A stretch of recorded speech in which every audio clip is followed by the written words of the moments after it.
Hola, muy buenas tardes. Con el gusto de saludarlos a todas y a todos desde aquí, desde el Museo Nacional del Arte, desde el Salón de Recepciones de lo que antes fue la Secretaría de Comunicaciones y Obras Públicas, y encantados de poder tener una plática, una charla con la maestra Carmen Gaitán Rojo, que es la directora del Museo Nacional, del famoso MUNAL, y es oriunda de Parral, Chihuahua, y venimos ahora a platicar con ella porque nosotros estamos convencidos y queremos que así se conozca también de la vida y sobre todo de la trayectoria de gente tan destacada que ha ido creciendo, que ha ido avanzando de manera muy importante y sobre todo pues, en el mundo del arte.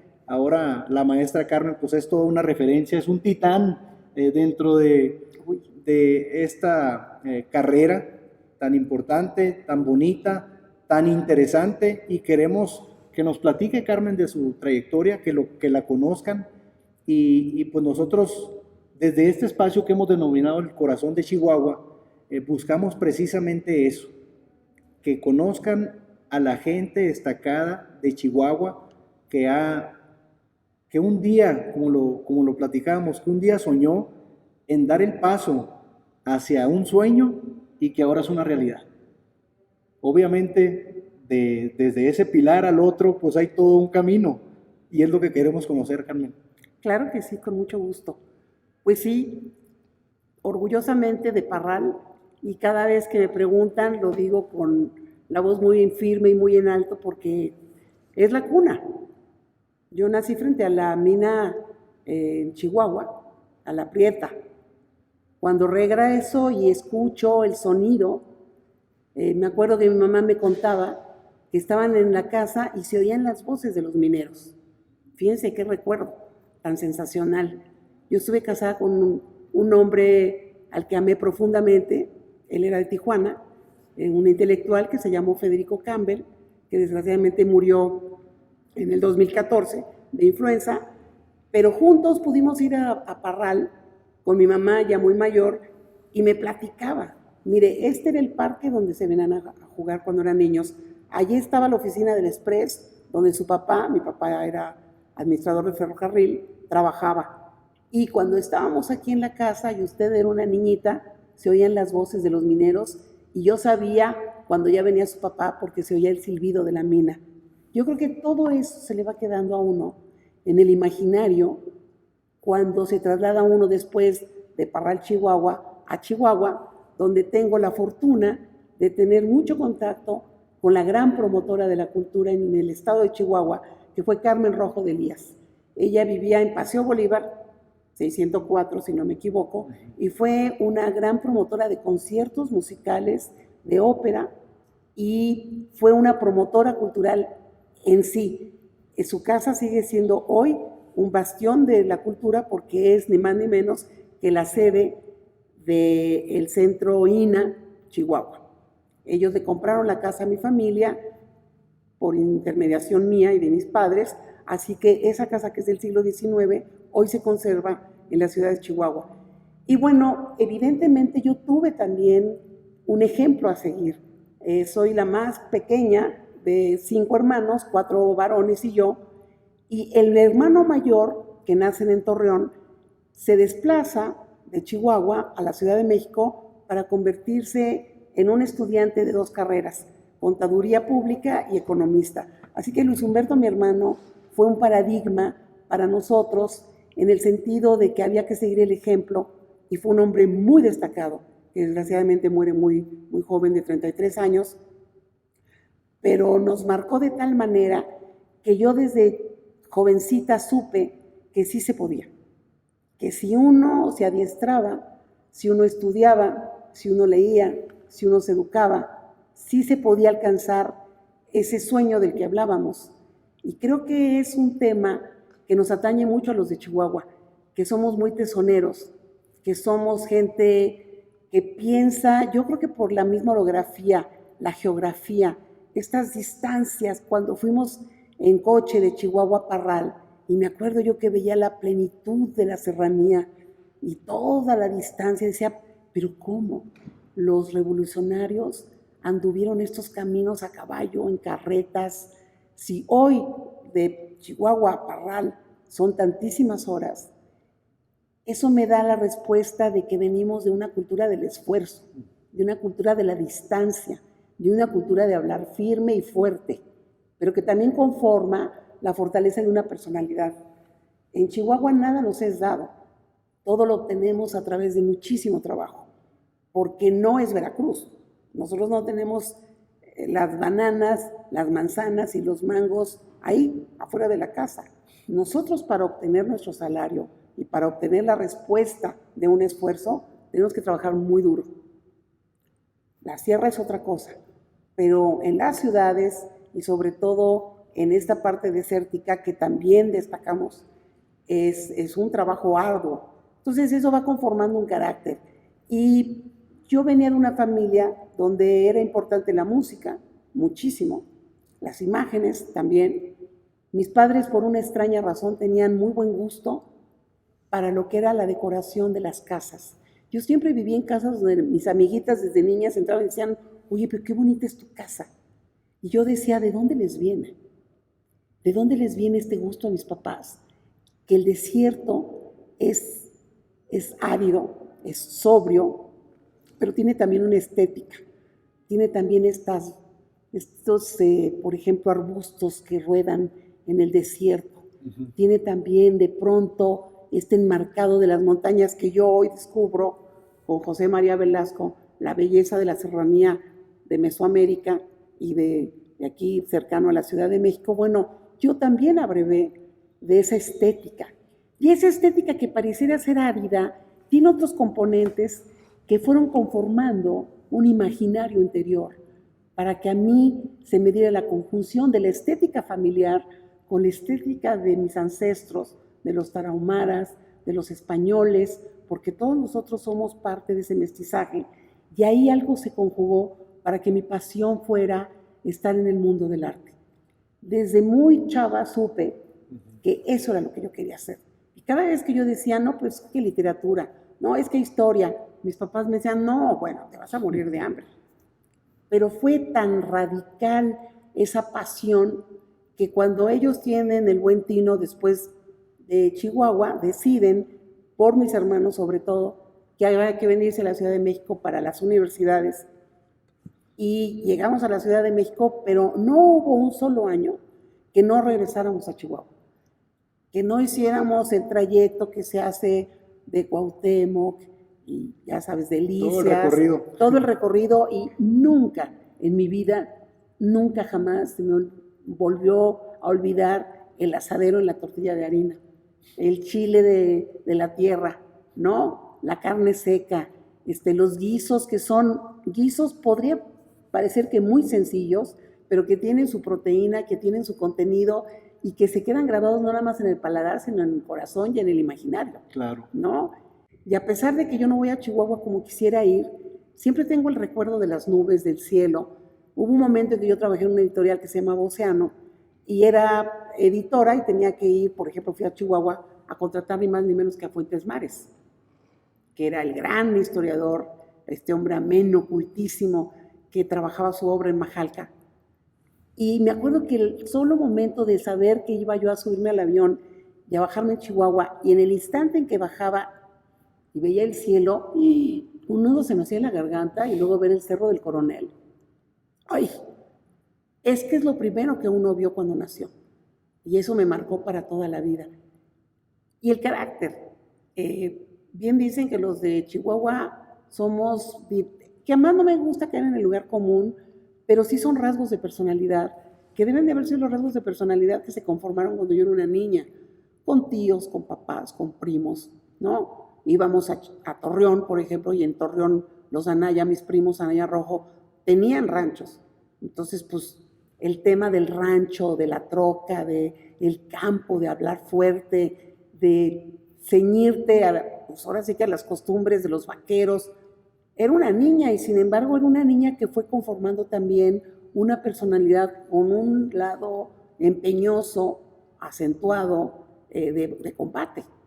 Y que muchas veces, aún hoy, muchas veces dicen, no, pues es que es agresiva, no, pues es que es demasiado directa, no, es que habla muy fuerte. Habla claro y conciso. Las cartas sobre la mesa, como se dice, ¿no? Pues es que así somos en Chihuahua. Claro. Y no hay sentimiento.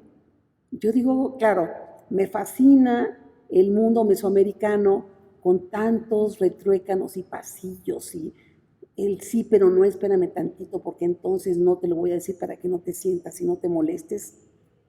Sí, pero nosotros somos, no por lugar común, creo que es una cuestión que conforma la ideología, las lecturas.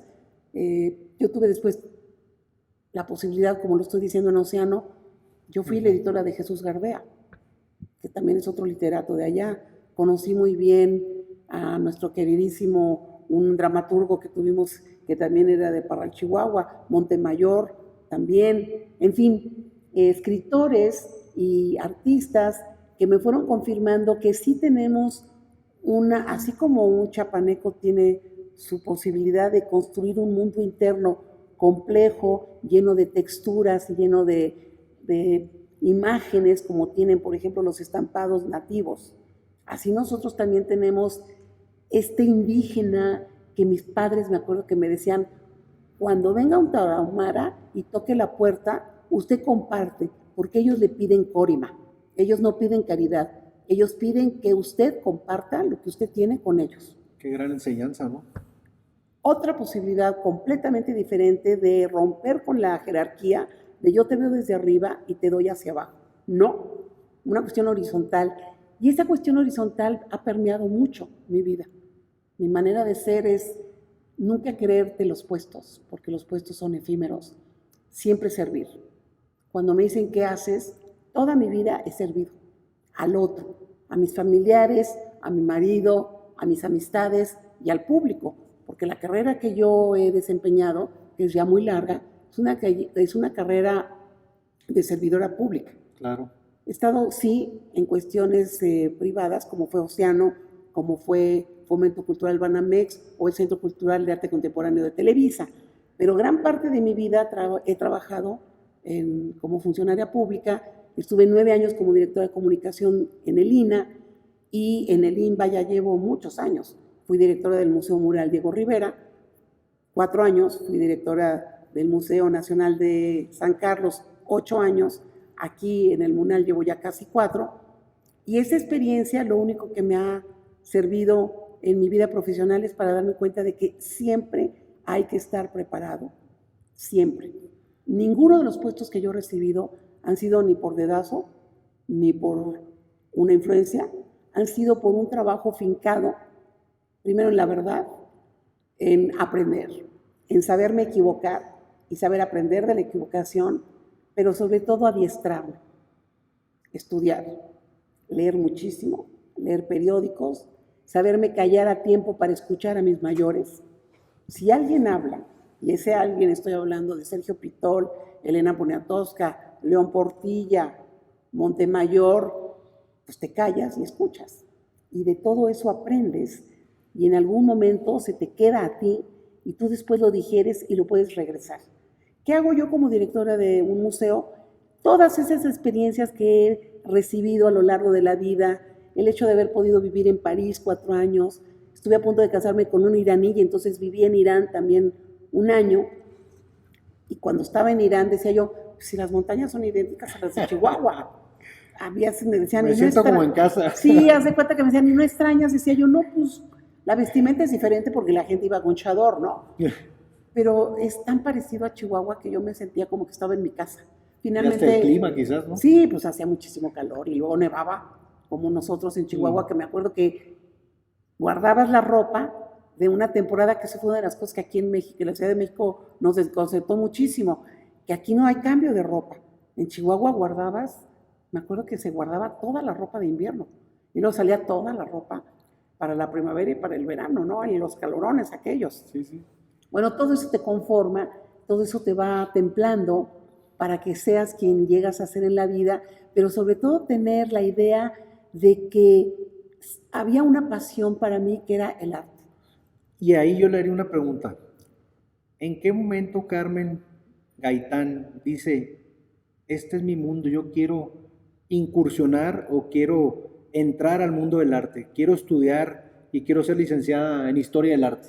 ¿En qué momento? Ahorita nos platicabas muchas cosas que tienen que ver con la familia, con la influencia que tiene la familia sobre nuestras vidas y los gustos incluso de nuestros familiares, papás, tíos, etcétera. Pero ¿en qué momento decides por aquí es, por el mundo del arte? Yo creo que esto, como comentaba yo desde niña, en esta casa en la que había arte, en la que había discusiones sobre teatro, sobre música.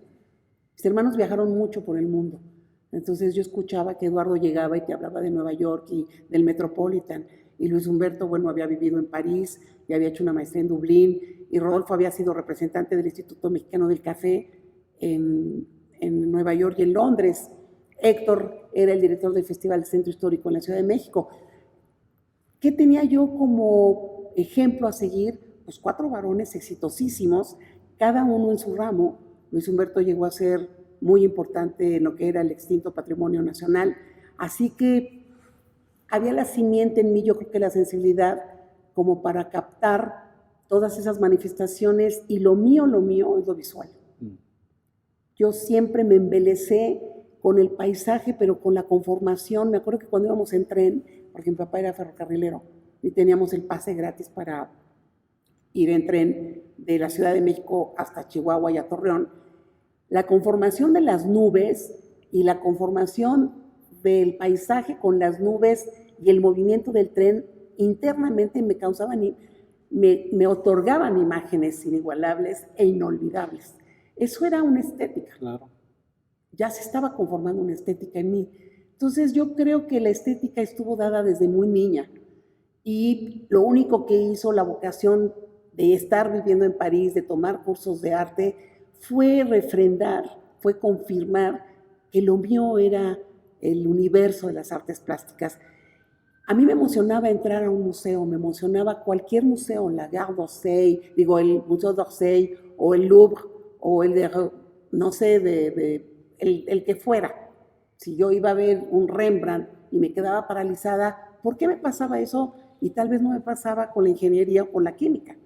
Entonces, cuando yo regresé a México, empecé a estudiar historia y después me empecé a decantar más bien por el arte. Y cuando regreso de vivir en París, me doy cuenta de que eso es lo que yo quiero estudiar. Después me voy a Irán, y regresando de Irán me contratan en una galería de arte en la zona rosa, y ahí empieza mi trabajo de entrenarme en las técnicas, en las formas, en los nombres de los artistas, en las diferentes corrientes. Y hay como una especie de alegría interna muy profunda de saber que esa vida cotidiana de conformar mi mundo con las formas estéticas, era una alegría que no me lo daban nada, ni nadie, y que era un mundo absolutamente mío. Y ver un libro de arte y hojearlo, y asistir a un museo o a una conferencia sobre arte, empezó a conformar esa consolidación de un mundo interno que decía, el camino va por allá. Y entonces de esa galería de arte, un día entró una mujer que se llama Miriam Kaiser, que en ese momento era la directora del Museo del Palacio de Bellas Artes, y me llevó a trabajar al Palacio en los 80s. Yo era su segunda de a bordo, y ahí dije, esto es lo mío. Cuando yo entré y pisé el Palacio de Bellas Artes, me enardecía entrar todos los días, me fascinaba ver el Art Deco, las columnas, las caras del Chacmol, las exposiciones, tocar la obra, recibir a los artistas, el montaje. Y entonces tuve la fortuna de conocer un personaje fundamental en mi vida que se llamó Fernando Gamboa, que fue el gran maestro, el gran promotor en este país de las artes plásticas y de los más importantes artistas, que él es todo un capítulo. Se tendría que hablar sobre Fernando Gamboa todo el tiempo, porque nos conformó y nos formó a muchos.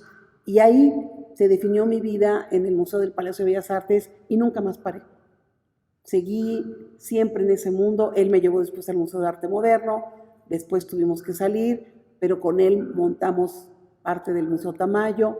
Estábamos en el Museo Tamayo, regresábamos y entrábamos al Museo de Arte Moderno, y continuó mi vida hasta que terminé en el mundo de las ediciones. Y después Teresa Franco me invitó a que formara parte de su proyecto, como directora ella del Instituto Nacional de Antropología e Historia, y ahí fui 9 años directora de comunicación en el INAH, lo cual me dio la posibilidad de viajar por todo el país y estar en los más importantes descubrimientos, como fue la Reina Roja de Palenque en el 94, después del surgimiento de los zapatistas, o ir a Paquimé. El día que yo llegué a Paquimé y vi Paquimé, yo dije, yo soy de aquí. Esto es lo mío. Yo Entonces, soy de maestra, Paquimé. te tocó el descubrimiento. No, de Paquimé, no. No, de la Reina Roja, de sí. la Reina Roja. Wow. Yo era la directora de comunicación. Estabas ahí en ese momento. Estábamos ahí desde antes que se supiera, desde que se empezó a saber, a sentir a través de Fanny, que había sido un arqueólogo, es una arqueóloga a la que le dan ese edificio que no era tan importante, y ella empieza a despejar, entra, y es muy largo de contar porque sí ahí hubo muchos parámetros que dieron cuenta de que ahí estaba pasando algo, y ella desmonta unas escaleras, entra a un pasillo, se topan con una pared, pero se dan cuenta de que hay unas huellas, y en esa pared del fondo abren un pequeño orificio, y ahí, subidos en unos botes de pintura Comex, se asoman y se dan cuenta de que hay un sarcófago. Y ahí empieza el gran descubrimiento de la Reina Roja de Palenque, y nosotros teníamos que ir cada semana a llevar el registro, hasta que ya se hace el descubrimiento con la reina y el atuendo de pues toda la joyería que llevaba, la belleza de la joyería que llevaba, el cinabrio, en fin, el personaje, el esqueleto, los acompañantes, las vasijas, un esqueleto que había afuera. Fueron momentos muy fascinantes de poder estar en compañía de arqueólogos, de antropólogos, de historiadores, una formación que no se va a ir de mi vida nunca. Podemos decir que es el mayor momento, o más bien, ¿cuál ha sido el mayor desafío dentro de tu carrera? Yo creo que la experiencia que más me ha impresionado es un descubrimiento, fue el de la Reina Roja de Palenque, y luego muchos más, donde yo tenía que llegar con las cámaras a Toniná, a Cantona, a Xochicalco, a Palenque muchas veces, y de primera, ser la primera, junto con los arqueólogos, en ir tomando el registro del descubrimiento. Teotihuacán. Es que no hay zona arqueológica que le gane una a la otra. El escenario de Palenque es único, la cortina verde con pues las zonas, la estructura. La estructura de Palenque es muy teatral. La conformación de las pirámides ahí contra el verde, esa cortina esmeralda, es fantástica. Pero yo creo que cada descubrimiento, a mí en lo personal, me proporcionó la posibilidad de entrar en el presente al pasado inmediato, en un segundo.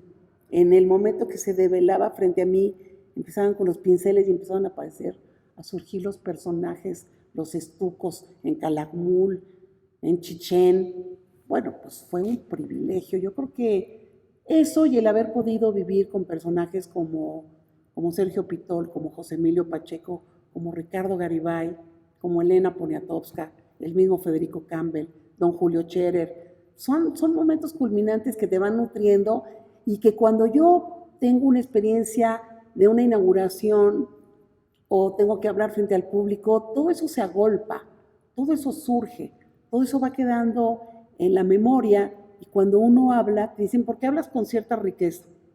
Pues porque tuviste la posibilidad de tener este juego, de hablar con Fuentes Mares, de hablar con Eli de Gortari, con Cristina Pacheco, con Margot Glantz, con Carmen Boullosa, con Juan Villoro. Pues ¿cómo no te vas a nutrir?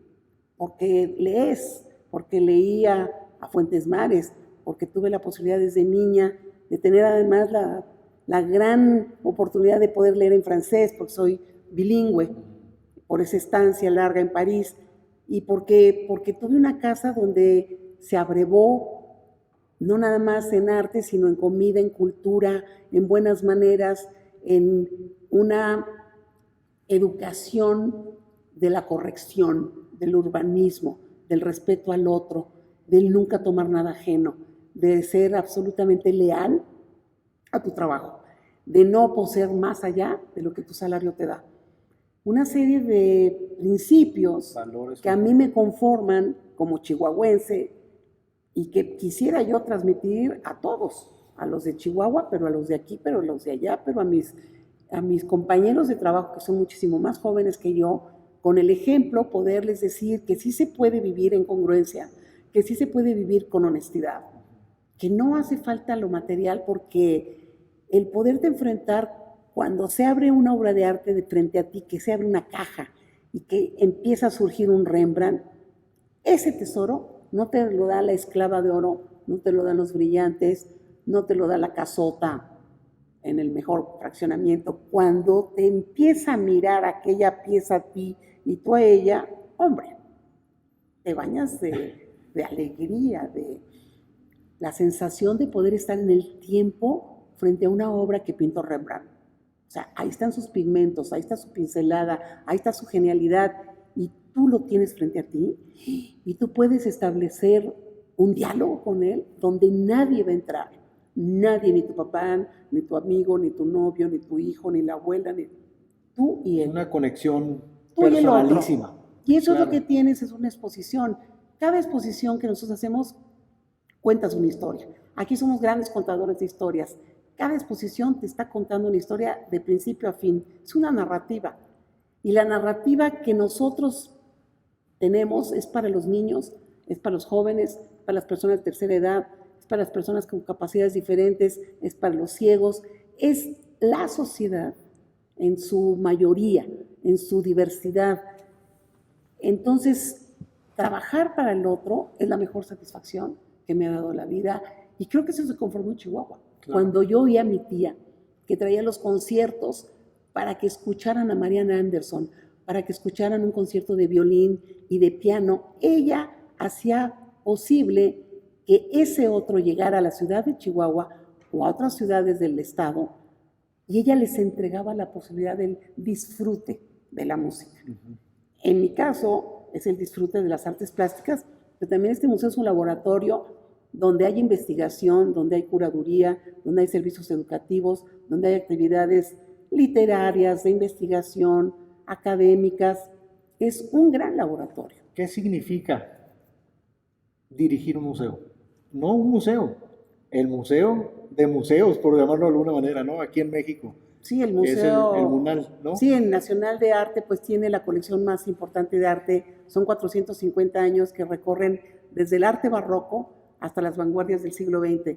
Significa una gran responsabilidad, porque el acervo no nada más son los acervos que tenemos, que son casi 9,000 piezas, es el inmueble también. Al inmueble hay que darle conservación, preservación y mantenimiento. Es un edificio que requiere permanentemente que se le visite, que se le repare, que se le atienda, porque es un edificio con cierta edad. Ahí lo empiezan a construir en 1903, entonces de repente le duelen las columnas, y de repente las techumbres, y de repente la tubería ya no es la misma, pues porque son tuberías muy antiguas, entonces de repente puede haber una fuga de agua. En fin, dirigir el MUNAL es un acontecimiento, no hay un día igual al otro, hay casi 400 empleados. Entonces, la diversidad de seres humanos que conjugan el amplio espectro del que hay que ser su líder y su, pues ahora sí que su jefa, ¿no? Y dar ejemplo, y a veces tener enfrentamientos, y a veces entre todos construir pues una estrategia para que esto siga caminando, y a veces hay confrontación, también bienvenida, se crece muchísimo, es un lugar que todos los días enseña algo. La posibilidad de hacer un menú variado de exposiciones, eso es uno de los principales satisfactores que un director puede tener, el pensar qué le puede gustar al público, y en un cuerpo colegiado internamente y externamente, porque también tenemos asesores externos, tener la posibilidad de entregarle al público esa nueva plataforma para que se encuentren con Germán Cueto, para que se encuentren con Rembrandt, con José María Velasco, con 20 en el 21, que es una exposición permanente que tenemos de los grandes valores del arte mexicano en el siglo XX. Dirigir el MUNAL es un desafío permanente, un aprendizaje, es un sueño hecho realidad, es la gran coronación en mi carrera como profesional. Cuando yo dirigí a San Carlos, me parecía que era la Casa del Arte Europeo más hermosa que podía haber en la ciudad y en el país. Pero cuando llegué aquí, cuando vi estas pinturas de la familia Copedé, las escaleras regias, ¿no? La fachada, lo monumental, son casi 22,000 metros y que tú eres responsable de que esto camine, pues sí es una gran satisfacción y es un gran logro. Y cuando me dieron el nombramiento, subí a los techos y hay una enorme pared, son unos muros altísimos. Y me tomaron una fotografía y cuando la vi dije, ¿quién le iba a decir a la niña de Parral, Chihuahua, que un día iba a dirigir esto? Ándele. Eso, por eso nos interesa muchísimo que conozcan historias, experiencias y la vida de alguien como la maestra Carmen Gaitán. Y pues yo creo que también un reto sin duda es que si uno busca y con esa vocación de servicio que la gente conozca todo esto, toda esta riqueza que hay en este museo, el reto de la pandemia sin duda fue, creo yo, un desafío para poder de alguna manera presentarle o innovar para que la gente pudiera seguir conociendo de esto. ¿Cómo fue esa etapa, Bueno, esa maestra? etapa nos enriqueció a todos porque a pesar del horror, el ser humano ideó las plataformas digitales y el mundo virtual entró a las casas. Entonces, a través de todos los programas que diseñamos, pues nos pudimos encontrar con público que a lo mejor nunca podía venir por algún impedimento físico, por alguna enfermedad, mismo por edad. Entonces, de pronto nos encontramos en el cuarto, en la cocina, en lo más sagrado, ¿no? Que es el espacio del hogar. Y hasta ahí llegó el MUNAL. Y el MUNAL es uno de los museos que más seguidores tiene. En sus redes sociales tiene casi 2 millones de seguidores. Tenemos estrellas aquí en tanto el jefe de prensa y difusión, Carlos Colín, como Elías Piña, que está en las redes sociales. Son buenísimos jóvenes con un talento para estar ideando estrategias muy llamativas, muy propositivas. Ayer estaba viendo una que subieron a Twitter que decía, está aquí el MUNAL en blanco y negro, imagínatelo cómo será a color. Me pareció sensacional. Echas a volar, ¿no? Todo el día, las posibilidades ellos que eso mismos significa. me sorprenden a mí con todo lo que proponen. Entonces, la pandemia fue eso, fue poderle decir al público, no estás solo. Uh-huh. Estás pasando por una etapa muy oscura, medievalesca, extraña, con una configuración oscura, dolorosa y de pérdida, pero danos la mano, juntos vamos a ir en estas plataformas y te vamos a enseñar una manera diferente de que los niños tengan juegos en la casa, de que el adulto se familiarice con Rodríguez Lozano, de que escuches una plática sobre María Izquierdo, todo conformado de manera digital, muy bien diseñado para que no fuera tedioso, para que fuera accesible, claro, para que tuviera un lenguaje de divulgación atractivo. Muy atractivo. Y entonces la pandemia, que nos quiso jugar una mala jugada, pues no ganó. Eso. Ganamos nosotros. Nosotros ganamos con este tipo de propuesta y pudimos hacernos de unos públicos que nunca hubiéramos imaginado que íbamos a tener. Y otra cosa también que ha sido muy exitosa en este museo es que nosotros tenemos estrategias para llevar el museo a lugares desprotegidos, a lugares poco frecuentados. Por ejemplo, estamos teniendo un proyecto muy exitoso con la Colonia Guerrero y les llevamos pláticas, juegos, metodologías que los acercan al museo y hacen que ellos vengan al museo. Entonces, como un museo itinerante. Sí, es una manera de estar. Tenemos unas maletas muy fantásticas, unas maletas Samsonite que se abren ya dentro de la maleta está revestida con personajes y con historias de las salas y del museo. Entonces, la pandemia dijo, les voy a jugar esta mala jugada. Sí, hemos perdido a muchísimos mexicanos importantísimos, queridos, entrañables. No los vamos a dejar solos porque los vamos a recordar, pero nuestra presencia a través del arte abarca mucho y da mucha satisfacción. Y ahorita que mencionaba la integración de su equipo, que hay jóvenes, ¿no?, talentosos, creativos, que es sumamente interesante porque se conjugan varias cosas ahí, pues, ¿no? pero se ve que creen los jóvenes. Entonces, ¿qué consejo le daría usted a los jóvenes chihuahuenses que nos van a ver, que nos están viendo, y también a los jóvenes en México? Porque pues todos tenemos un sueño como jóvenes y por supuesto que queremos ir tras él, ¿no? Claro, que hay que construirlo, hay que primero imaginarlo, hay que tenerlo en la mente entre ceja y oreja, yo quiero llegar ahí, pero se construye con esfuerzo, se construye con estudio, se construye con lecturas, se construye escuchando a los que ya vivieron, se construye con mucha honestidad. Y como yo digo, donde hay verdad, no hay error. Entonces, si tú te conformas cotidianamente, todos los días, en un decreto de verdad, de voy a tratar de ser lo más honesta posible, de hablar con la verdad a mis colegas, de darles un buen ejemplo, aunque me caiga y aunque me equivoque, me puedo levantar y verlos a los ojos. No hay nada mejor que poderse ver a los ojos uno a sí mismo en la mañana y decir, no debo nada, todo lo he construido con verdad. No he plagiado, no he robado, no he lastimado, y si he lastimado ha sido sin querer, pero he construido un personaje que si yo me saliera de mí y lo viera por fuera diría, no me cae tan mal Carmen Gaitán, me cae bastante bien.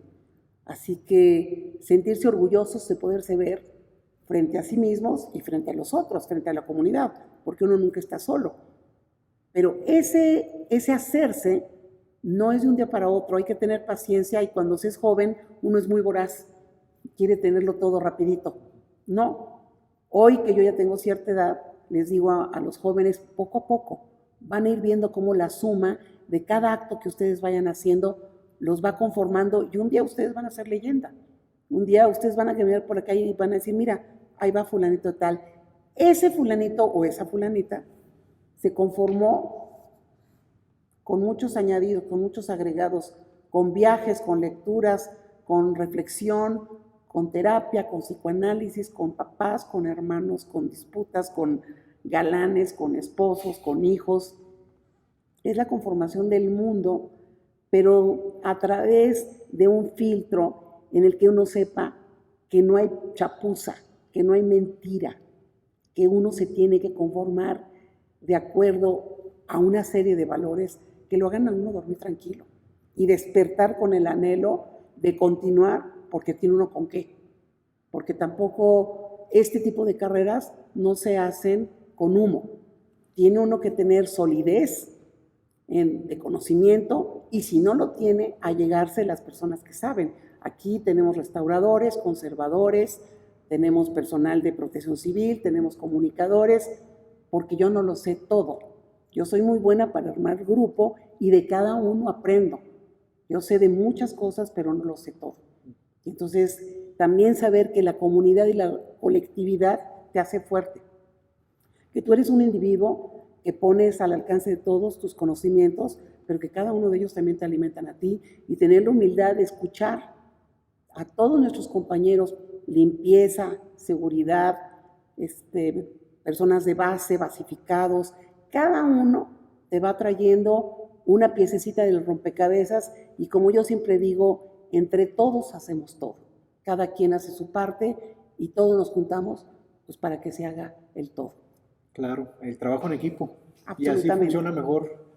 Pues maestra, le agradecemos muchísimo Encantada. este valiosísimo tiempo que nos brinda a todos nuestros amigos que nos están viendo y sobre todo invitarlos a quien no haya tenido la oportunidad de venir a este maravilloso museo, a este maravilloso recinto histórico, que vengan en cuanto puedan, pero no dejen de venir porque vale mucho la pena. Se van a caer para atrás de lo bonito y de lo increíble que está. Y nosotros nos vamos a estar comunicando pronto para que conozcan esta entrevista en el corazón de Chihuahua. Le agradecemos mucho, maestra. Encantada, es un placer. Es un Mucho. placer y difundir los valores de Chihuahua, su gente, su comida, su cultura, su diversidad, sus paseos, su gente sobre todo. Como decimos, muchísimos de Chihuahua hemos triunfado, muchísimos. Muy bien. Pues ahí está. Muchas gracias a todos y estén pendientes de nuestras redes sociales en Chihuahua en México, en Facebook, en Twitter, Instagram y ahí nos estamos viendo. Gracias.